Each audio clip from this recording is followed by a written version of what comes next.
পরিণত করার চেষ্টা আমাদের অব্যাহত রাখতে হবে। দেশের পট পরিবর্তনে প্রকাশ্যে এসে প্রতিদিনই কোনো না কোনো জনপদে ছুটছেন জামায়াত নেতারা, সুসংগঠিত করছেন তৃণমূলকে। শনিবার 2 জেলায় সফর করে 2 শীর্ষ নেতা জোর দিলেন জাতীয় ঐক্যের।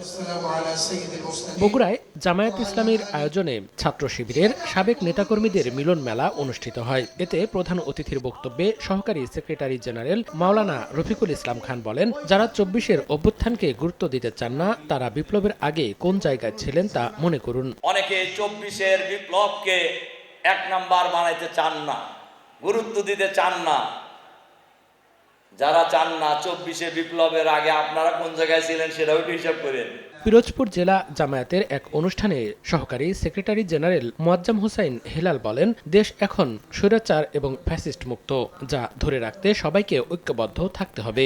দলমত নির্বিশেষে এই ব্যাপারে অঙ্গীকারবদ্ধ হতে হবে যে ফ্যাসিজম নয়, বাংলাদেশের জনগণের কল্যাণ হয় এমন ধরনের রাজনীতি বাংলাদেশে আনতে হবে।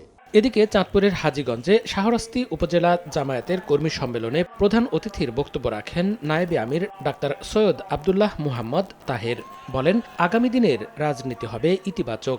বিএনপি যে ঐক্যের কথা বলছেন এবং জামায়াতের সঙ্গে তাদের কোনো বিরোধ নেই, এটি সঠিক কথা। যত ধরনের রাজনৈতিক দল আছে সকলের সাথে আমরা সুসম্পর্ক বজায় রাখার চেষ্টা করছি, ইন্টারঅ্যাকশন করছি এবং এই পজিটিভ ধারাকে আমরা এগিয়ে নিয়ে যাব। এছাড়া ময়মনসিংহের মহানগর জামায়াতের ইউনিট সভাপতি সম্মেলনে জামায়াতের সেক্রেটারি এটিএম মাসুম বলেন, কোনো অপশক্তি ছাত্র জনতার ঐক্য নষ্ট করার চেষ্টা করলে দাঁত ভাঙা জবাব দেয়া হবে। মনিরুজ্জামান প্রান্ত, সময় সংবাদ।